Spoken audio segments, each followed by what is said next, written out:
Good afternoon, everybody. I just can't give this job up. Um, Nobody has seen Christine for days. We don't know what's going on. No, Christine should be with us later, but she asked me to open up since I'm going to do some awards. So I'll start with announcements. Next week, we have Discover Rotary, our evening session on the third Tuesday at Craig Golden Davis. Next Thursday, we have Coffee and Conversation. It's early this month. It's at 8:30 at Otherlands. Health and Happiness on Monday, the 25th at Merrill Gardens. That's at 5 p.m. We have the Greenville Rotary Referral Roundtable Session. That's 2 weeks from today at Merrill Gardens. Our next luncheon is my favorite of the year. Every year is our Teacher of the Year luncheon. That's 2 weeks from today on the 26th. And then on the 28th, our after hours club is always on the fourth Thursday meets at local Q. So please join us for any and all of these events. Now this came from Christine, our positive thought of the day for August 12th, 2025. Feel what you feel. Do not attempt to be happy in every moment of sadness. Happiness is a powerful emotion, but it needs space in order to thrive.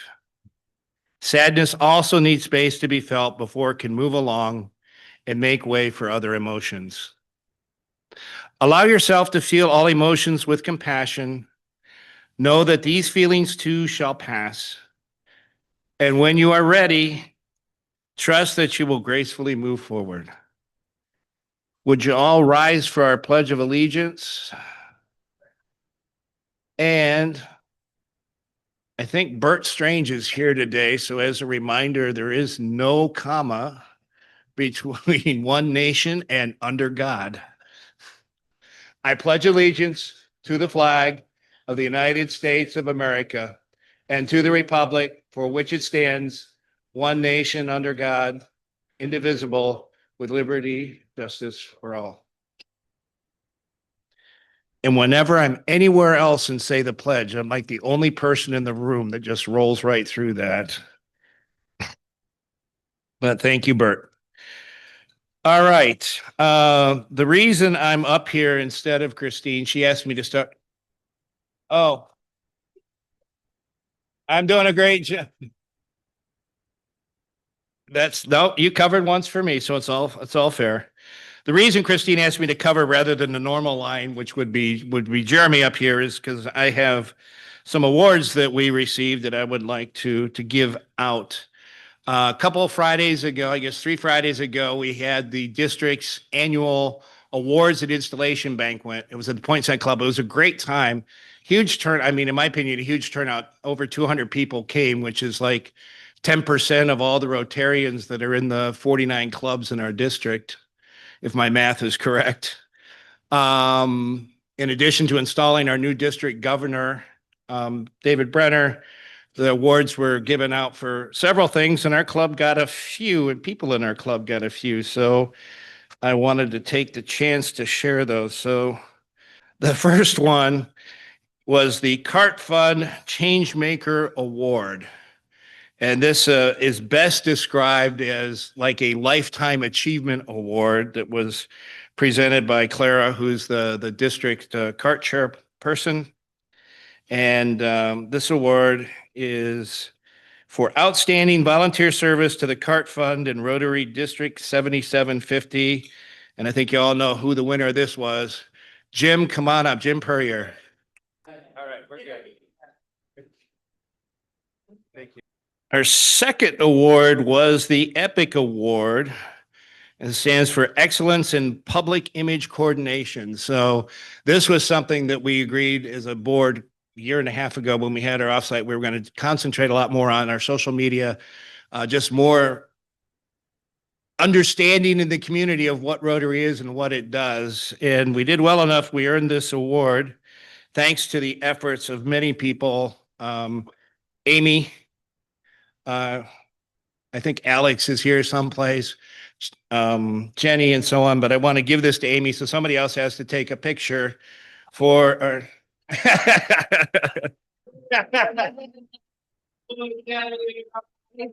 jazz hands, jazz hands. Oh, wait, we gotta do our. There we go. Sorry. All right, cool.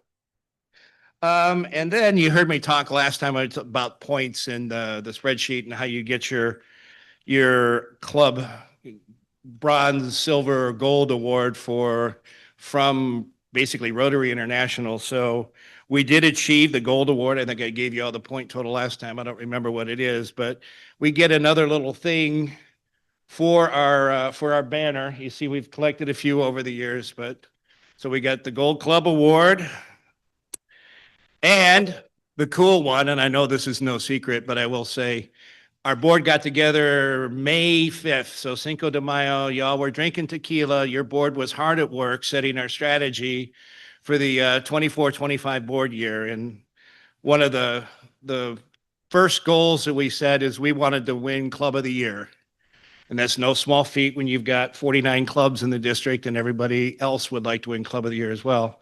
But we said that's what we wanted to do. I didn't want to write it down, and Lisa Minnick, in her diplomatic way, said, write it down. But so I'm glad she made me do it. But we wrote it down and we went to work at it. We won.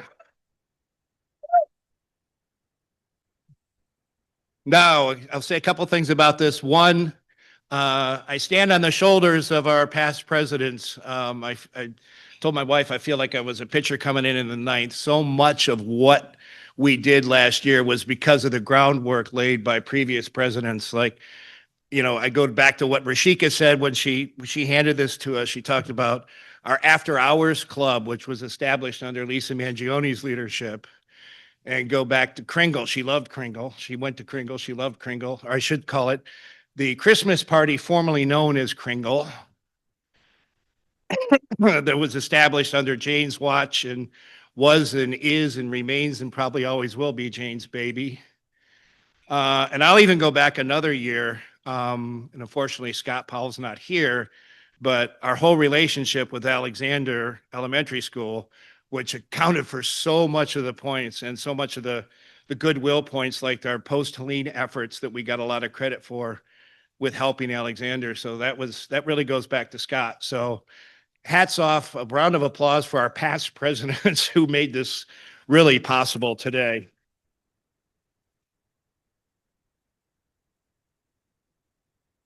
The second thing I'll say, Christine, this is for you. There's 25 years of history on this of Clubs of the Year in District 7750. And there are several, including our own, that have repeated in consecutive years. So it is possible. And for Jeremy, you can become the first to three-peat. I don't know where Jeremy's hiding. There he is, back there in the back. All right. Thank you very much.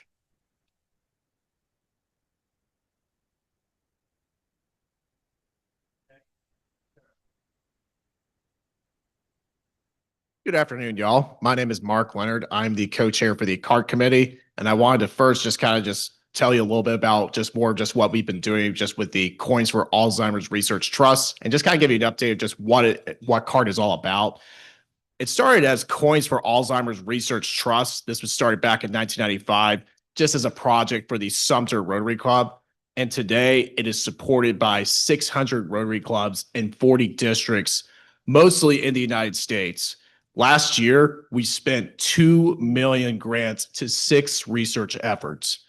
Harvard Medical School may have found an answer after a 10-year study, lithium deficiency in the brain, monitoring lithium loss in the human brain with a simple blood test is a way of finding the earliest changes leading to Alzheimer's. It's studies like this that is funded by that blue bucket that you see on your table. And July's match is none other, our president, Christine Ammon. Please stand.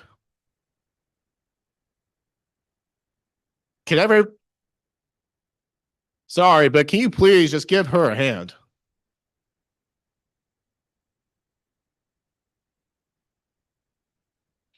And Christine, she was born in San Diego, California. She moved to South Carolina about 5 years later. She graduated from USC Upstate with a bachelor's in business administration and the University of South Carolina with a master's in personal and employee relations. And she was commissioned as a second lieutenant in the Air Force and spent the next 11 years, during which time Christine earned a Master's of Arts in Criminal Justice at George Washington University. And after leaving the Air Force, she attended law school at Southwestern Law School in Los Angeles, California, and was barred in California in 2003. And she practiced several types of law, but focused most of her private practice in family law. And after 14 years, she finally returned home to South Carolina, and she was admitted to the South Carolina bar in September 2016. She worked in the South Carolina Judicial Department in the family court, and later took a position at Carter, Smith, Merriman, Rogers, and Traxler, PA, in Greenville, South Carolina, before eventually opening up Ammon Family Law and Mediation. Her practice is now a one-stop shop for those couples who agree that they want to be divorced, but they just don't know how the divorce process works. And just as a skilled mediator, she can help couples obtain a full statement agreement and also help them with the necessary paperwork they will need to finalize in the process of court. And Christine is married to Dr. David J. Ammon, originally from Indiana, and they have 3 children, Jessica, Alexander, and Caitlin, all in their 20s. Christine and Dave are also proud parents of 3 dogs, 4 cats, a horse, a donkey, a pig, and a snake. Christine is an avid cyclist, scuba diver, and snow skier. And in August, our match member is Jim Poyer. Please stand, sir. Everybody, just go ahead and give Jim just a big round of applause. He's been active in CART as chairperson and board member for decades. And Jim earned a BS and a master's at Mississippi State University. Then he got his PhD at Florida State. And before retirement, he was a college administrator, vice president for students at the Medical College of Georgia and Augusta for 30 years. He moved to Greenville about 10 years ago. He was district governor of Rotary District 6920 in Georgia, and at the turn of the millennia, and served as vice president for research in CART for 8 years. His wife, Joan, has also been a member of his club and is a retired dean from Augusta Technical College. She earned a doctorate from the University of Georgia. They've got 3 sons. One, JJ, a former Rotarian here in Greenville, runs Atticus Communications, 5 grandchildren, and Jim loves to golf and travel. So make Jim pay, as every dollar you put in the bucket or $100 that you use the scanner to contribute, he's got a match.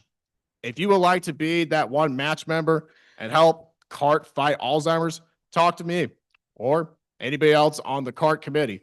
Thanks, y'all.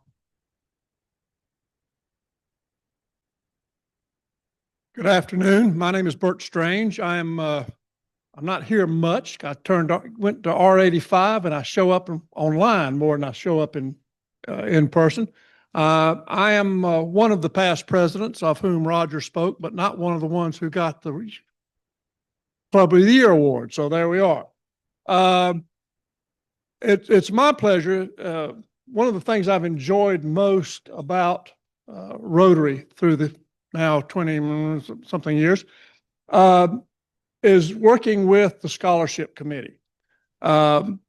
We have for a number of years, we gave out 5 or 6, depending on the funds, $1,000 scholarships one time to graduating seniors in Greenville County. And a number of years ago, we shifted that to giving one big scholarship, renewable over the 4-year term of a college, what's normally a college career. Anyway, for one scholar, focus not just on the academics, but on, as you know, the Rotary motto of service above self. And so we have been doing that now for 11 years, 12 years. I lose track. But I want to introduce to you today, those of you who have not already met, Yashu. Yashu won the award 2 years ago So she's just finished her sophomore year with more credit hours than I had in 4 years at Furman. I think she had probably between, you know, taking college courses while she was still in high school and having all of her these things that you get credit for taking a test, and they give you college credit for all this stuff. It's really weird. How that, but between all that, I think she had about the same number of hours that I had through my junior year. But Yashu is a wonderful person. She is full of energy. She doesn't know how to sit still. If you talk to her, she will tell you all the stuff she does. But just as an example, last summer, in addition to doing an internship, she took 12 semester hours in summer school. She backed off this year. She only took 9 semester hours in summer school, in addition to having a full-time internship. She is technically going to be a junior at the University of South Carolina Honors College, like now. But she's probably going to be graduating then next spring. That's her plan, and then go on to graduate school. What a surprise. Her jam is public health. And so she's wanting to go do a master's in public health and then go to med school. That's her plan. So please welcome our 2-year now done Service Above Self Scholar, Yashu Raghunathan. Perfect height for a 12-year-old, guys. Hello, everybody. My name is Yashu Ranganathan. As Dr. Strange said, I am currently a rising junior at the University of South Carolina's Honors College. Yes, go Cox. Absolutely. Stay cocky, everyone. So sorry to my Clemson people, but so just to talk a little bit more about some of the things that I'm involved in on campus. Over the summer, I interned with Thermo Fisher Scientific, which for those of you that don't know, we are a pharmaceutical company. And I worked as their research and development intern, developing a BET bromodomain inhibitor.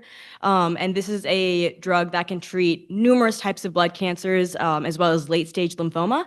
And this was just a really great way to kind of further my knowledge of the pharmaceutical industry and, at least from a public health perspective, learn more about kind of government regulations and that sort of thing within Thermo Fisher. So I was down in Florence, South Carolina, land of the cornfields, if anyone knows.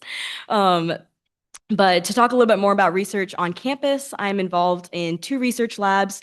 Along with public health, I have a huge passion for working with our special needs communities.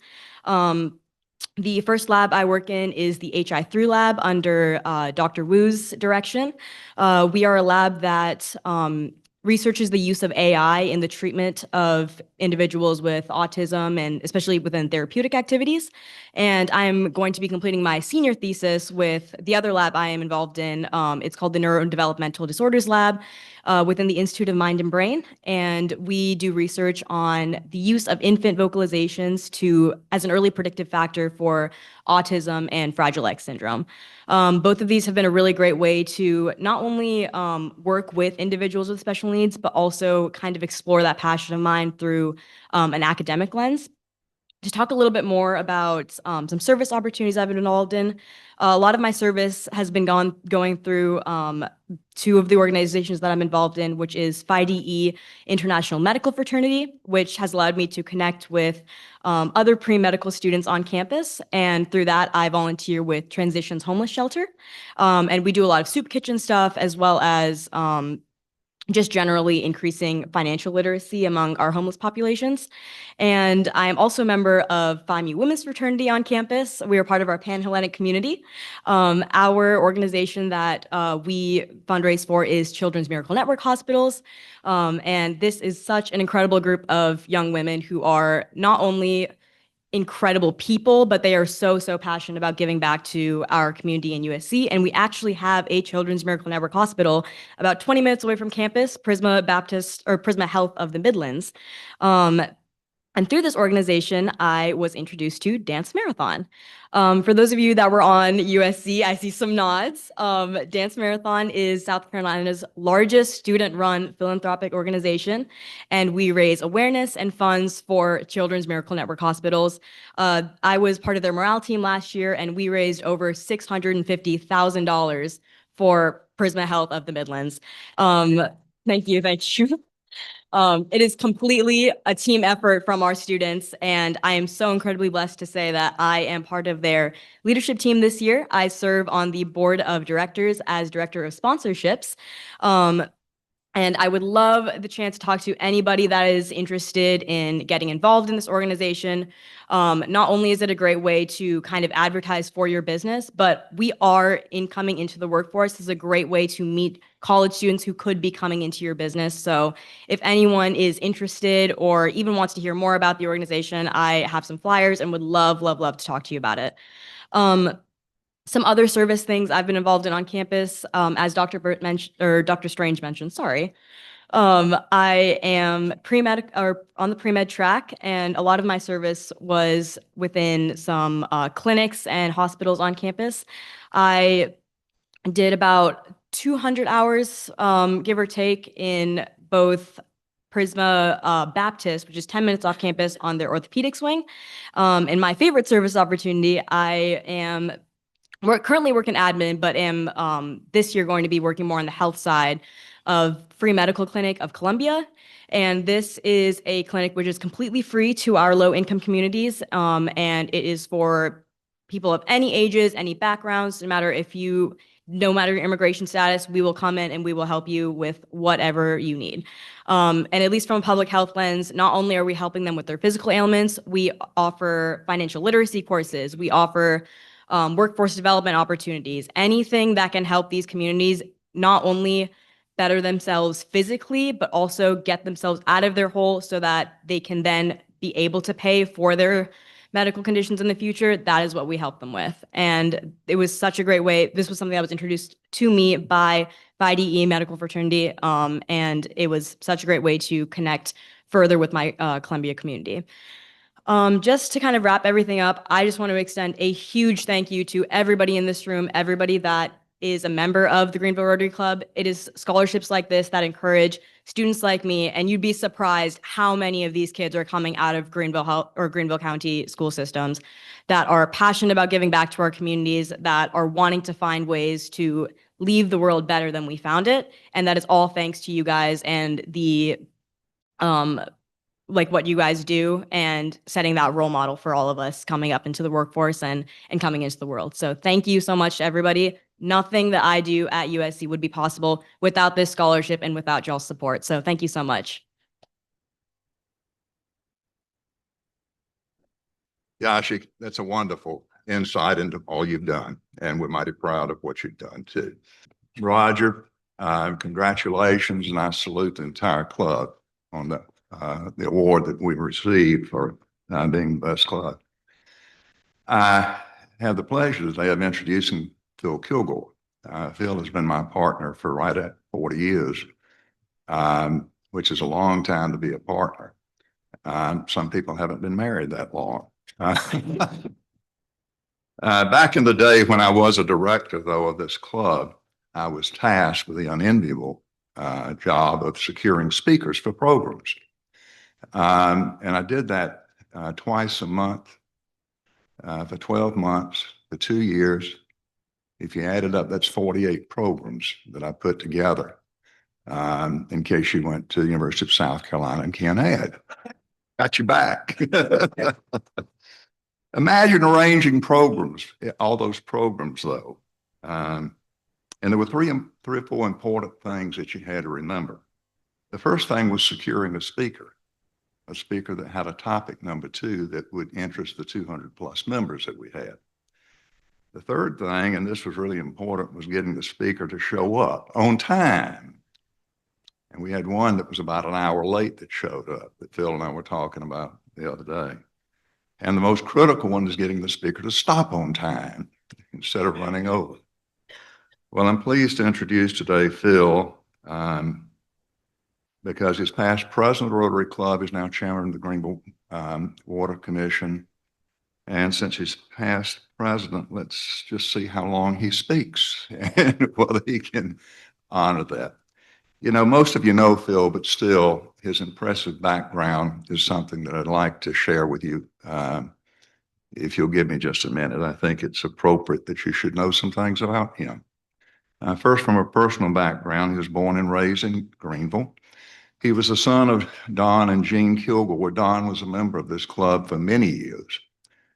Phil attended JO-Man before he went to the College of William and Mary, and that's way over on the Virginia coast near Williamsburg, for those of you that go to the Citadel. After that, he came back and went to the University of South Carolina and got his law degree there. He worked for Judge McGowan as a law clerk. He was with the solicitor's office when we reached out to him and asked him if he would come practice with us. I remember then his commitment to Rotary, because he said, I'm glad to come practice with you, but I want to make sure that I can come as an additional active in your category if I'm going to transfer. And I said, that's great. Love to have you here. And he's been a member since 1986. That's a long time. Phil's married to Eileen Kilgore, lovely lady from outside Allendale, South Carolina. His daughter is Harriet Scully, who's married to attorney John Scully. His son is Phillip Kilgore, who's married to Bailey. Phil now has 2 grandchildren, Hampton Scully and Phillip Kilgore III. And I understand that Phil is going to call him Bear. And I said, well, how in the world did you get that? And he said, well, Arthur is Celtic for bear.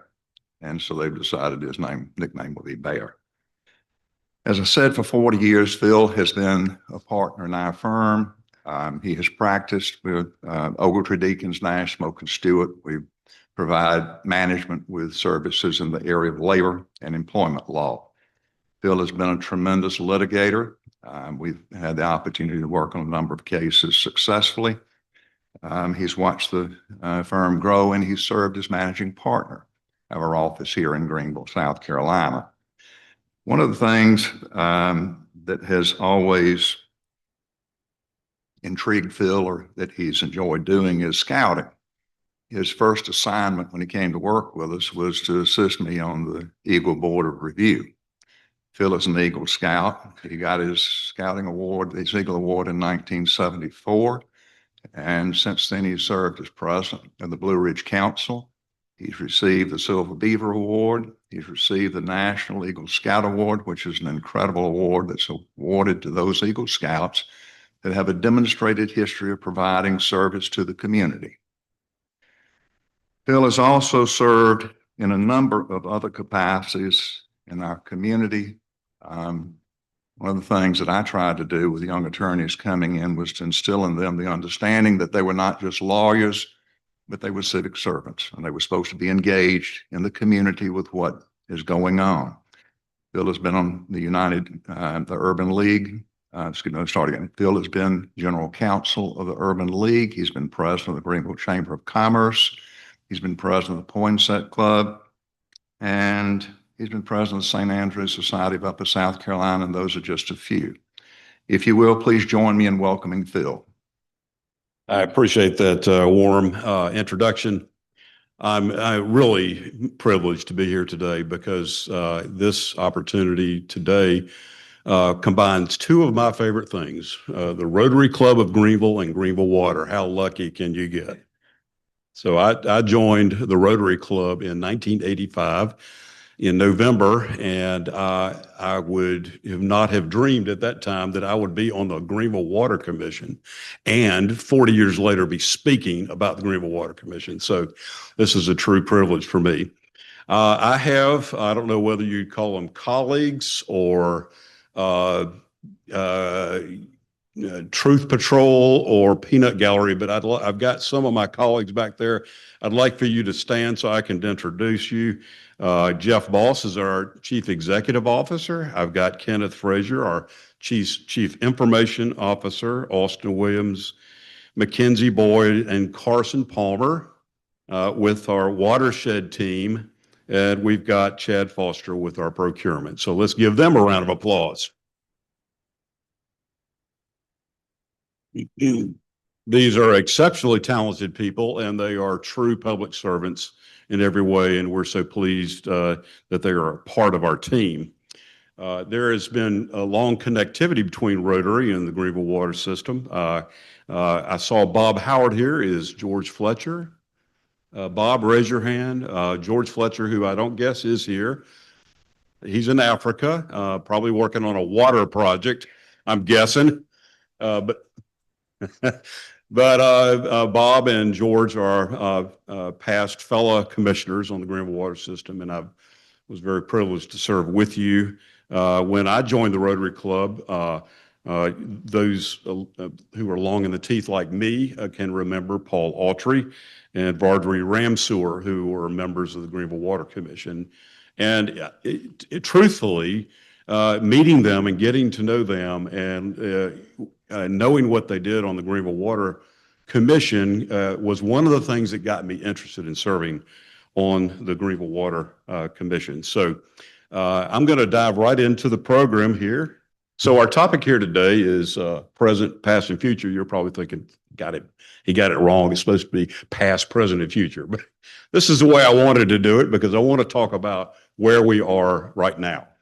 Right now, you can see in the yellow would be our service area. A lot of it is retail. A lot of it is we have wholesale customers. Our true value of our infrastructure is on the order of $4 billion. That's not what's on the accounting books after depreciation, but it is the true value. This would be all of the infrastructure, would be all the property involved. We serve 750,000 residents. When I first got on the commission 20-something years ago, we were serving on the order of 500,000. So you can see what kind of growth we are experiencing.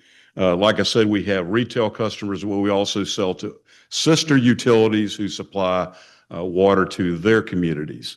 And you can see that up on the map. And so each day we draw out a lot of water. I think we just came close to a record a couple of weeks ago with 150 million gallons delivered, but we have capacity for 282 million gallons per day. And we are always continuing to think in terms of being able to have sufficient capacity into the future. So I mentioned distinction between retail and wholesale. You can see in the blue, that's our retail area, service area. We go all the way down to the bottom of Greenville County. To the right would be Greer and Lawrence, and then to the left would be easily combined. You see those little red dots, those are connections with our wholesale customers. So you can see how we have connectivity with them. These are my fellow commissioners. I have three of them like me. There are two others like me who are elected at large. We have staggered terms, and we are elected by the citizens of the city of Greenville. This commission was created in, I think, an inspired way to include people not only elected directly by the citizens, but also two of my commissioners, fellow commissioners, are ex officio, the mayor of the city of Greenville, as well as a member of city council. And it's a system that protects the interest of all the constituents. And also, I've introduced to you Jeff Boss earlier. He is our chief executive officer. All of these are true water professionals, been involved in the water industry for many, many years, and we're very fortunate to have this team. So one of my favorite topics about Greenville water is I like to nerd out on her history because it is a very rich history. On the site of the Poinsett Hotel, many, many years ago was a hotel called the Mansion House. And the general manager of the Mansion House, along with other merchants and business people, were concerned and jealous that other communities were getting public water brought into their community. So they sent a delegation up to Philadelphia to speak to the people at the Philadelphia Pipe Company, which was then putting private water systems into operation around the country. And they talked the Philadelphia Pipe Company into forming a private company to install a public water system here in Greenville. And the name of that was the Paris Mountain Water Company. And so a little bit of history on that.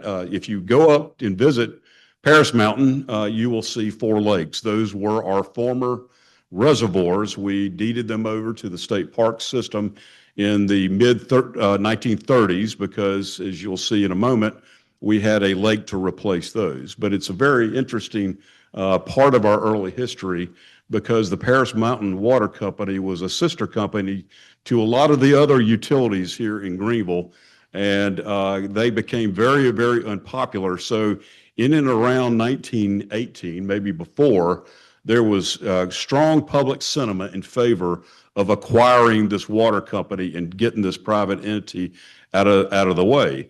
If you recall your Rotary history, we were formed in 1916.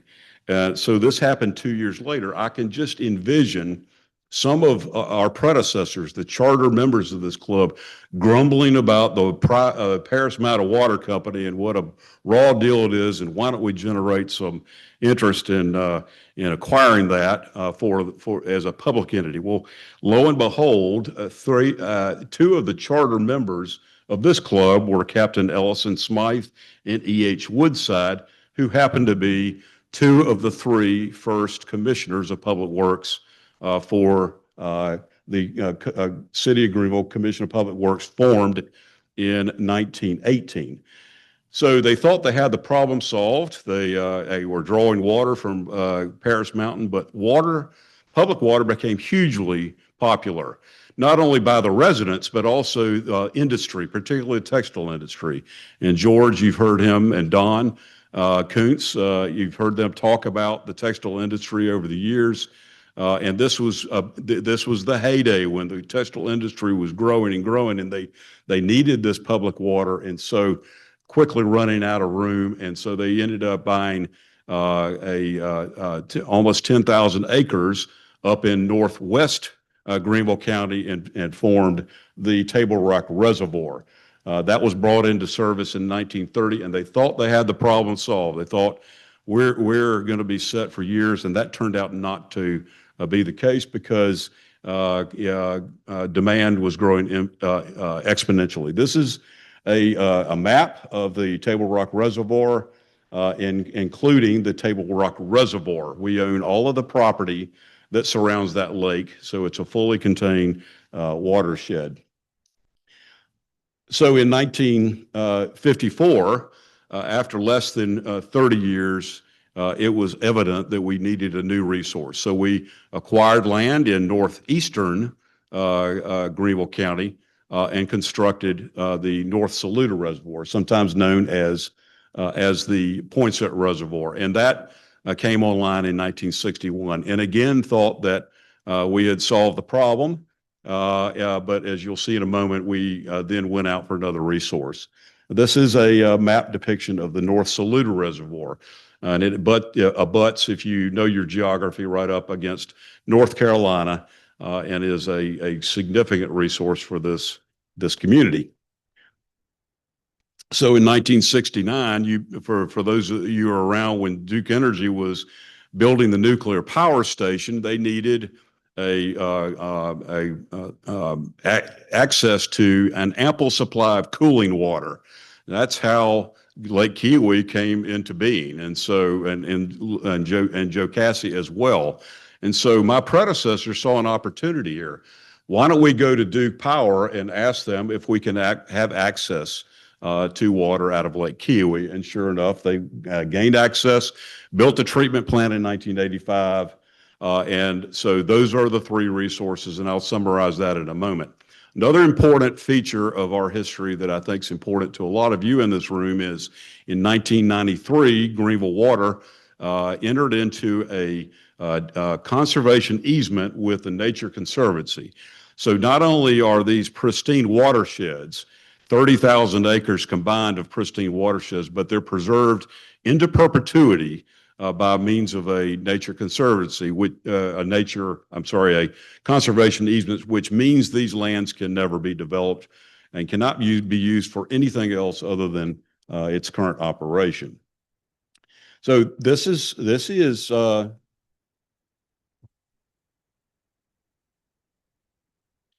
thank you for that. We're pretty proud of it too. This is the Lake Kiowee watershed, and you can see it's massive. So we're very pleased that we feel comfortable that we're going to have an ample supply for some time. So to summarize where your drinking water comes from, Table Rock, it's a 500-acre lake.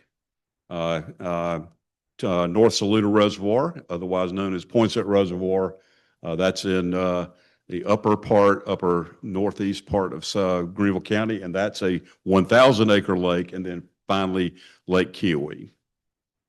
So you're probably wondering, okay, so we get all this beautiful water that comes down, and believe it or not, it used to be that we didn't treat it. We filtered it, removed all the particulates out, but with environmental regulations being what they are, and we did end up constructing treatment plants.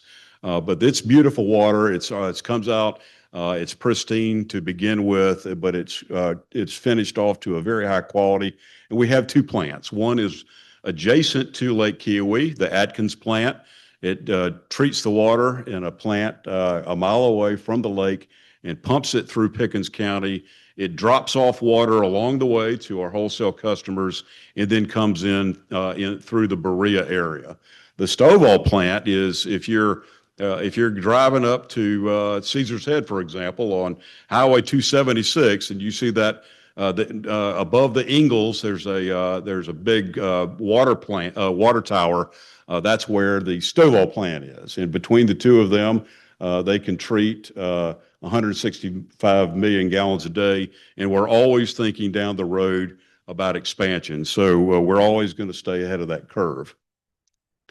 How do we deliver the water? Well, we have 3,200 miles of transmission and distribution pipes, the big pipes that you see.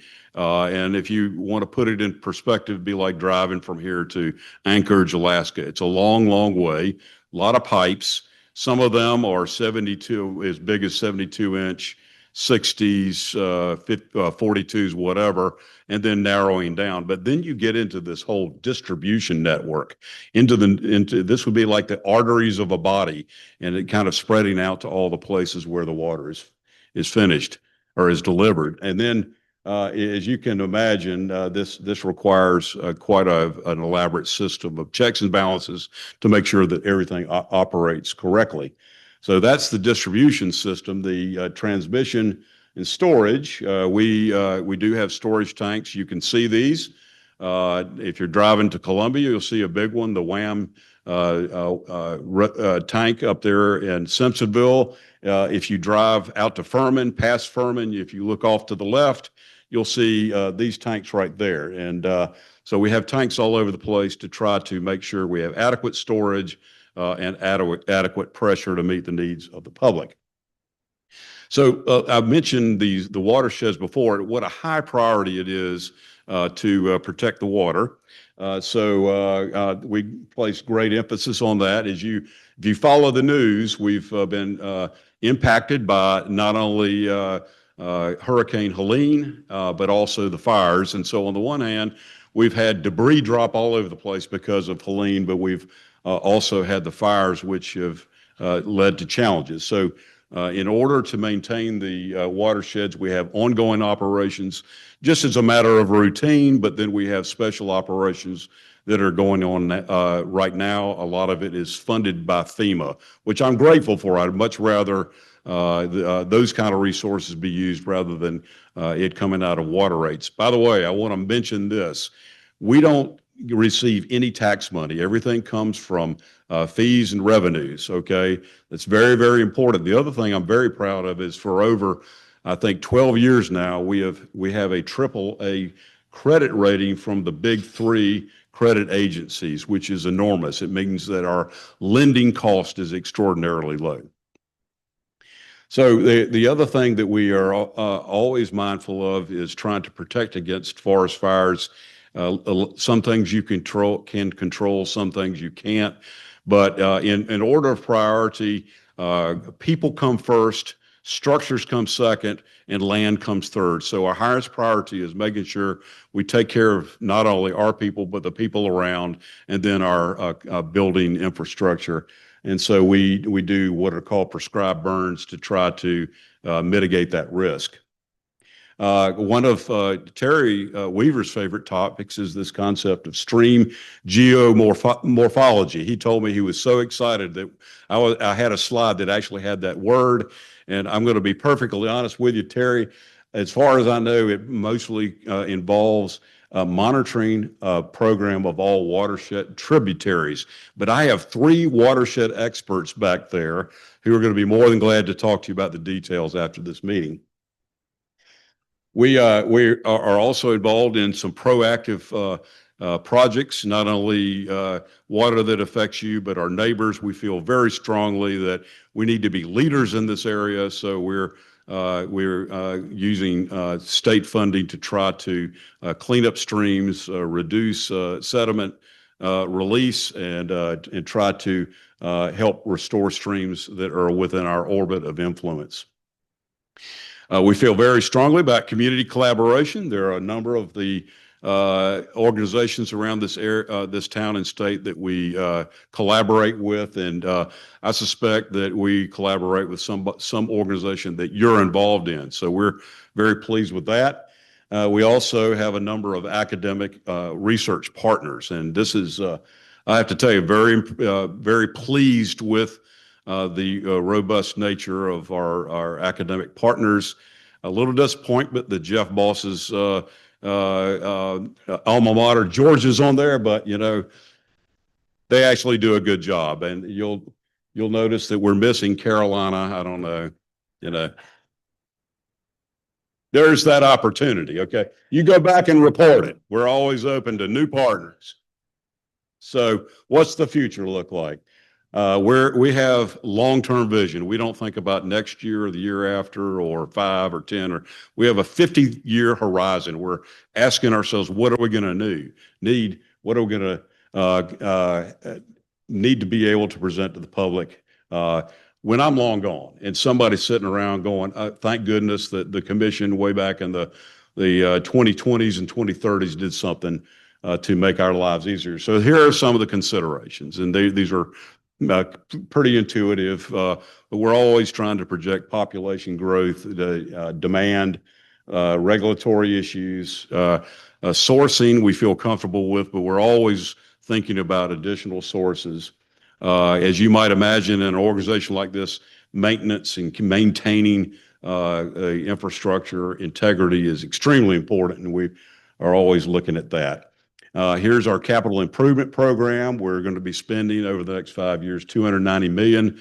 And I'm very excited about this. We are ahead of the curve. We are industry leaders. I just can't impress upon you how extraordinarily talented we are, our Greenville Water team, and they're pushing hard to make sure that they're leaders in every way. So these projects that we got in 2025, we've got 51 all total. And these are some of the project types that you might see taking place as you're driving by sometime. So that's a big mouthful. I think I've consumed a little bit more than my 20 minutes allotment, but I don't know, Christine, whether you'd like for me to answer questions or what? It's about 3 minutes till 1, Bill. Yes, I'm sure you'll stay afterwards. I will. Okay, Okay. great. Thank you. Thank you so much.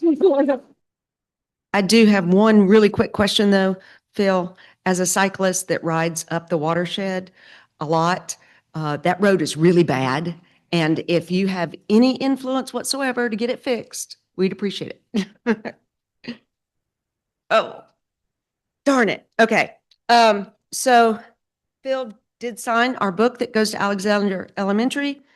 And we did not introduce all the guests today. I know Phil brought a bunch of guests, and I'm running really close to 1 o'clock. So if you are a guest of anybody, could you please raise your hand besides the ones that were already introduced? Great. Thank you so much. We love having you here. please come to discover Rotary and join our club. Let's see what else. Oh, so we have started something this year called Powered Up, and it allows different companies to sponsor a meeting. And it really just helps with the costs overall. So we called it Powered Up, and today's meeting is powered up by EMC Engineering. I think that's Jeremy's company, isn't it? Yes, all right. Okay. So I'm going to read just a little bit real quick. EMC Engineering Services is a comprehensive civil engineering firm with more than 10 locations across the Southeast, offering expertise in planning, surveying, engineering, landscape architecture, and construction phase services. Since 1978, EMC has built a reputation for delivering quality services on time and on budget. Yeah, tailored to the needs of municipalities, government agencies, institutions, industries, architects, and developers. The EMC team prioritizes trust, proactive communication, and dependable execution to help clients succeed. So thank you to EMC for powering up this meeting. And if your company would like to power up a meeting, just contact Jenny, wherever she is. I saw her earlier. Thank you. Okay. So I'm going to go to the 5-way test. If you would please stand and join me. So, of the things we think, say, or do, is it the truth? Is it fair to all concerned? Will it build goodwill and better friendships? Will it be beneficial to all concerned? And will it be fun? Thank you.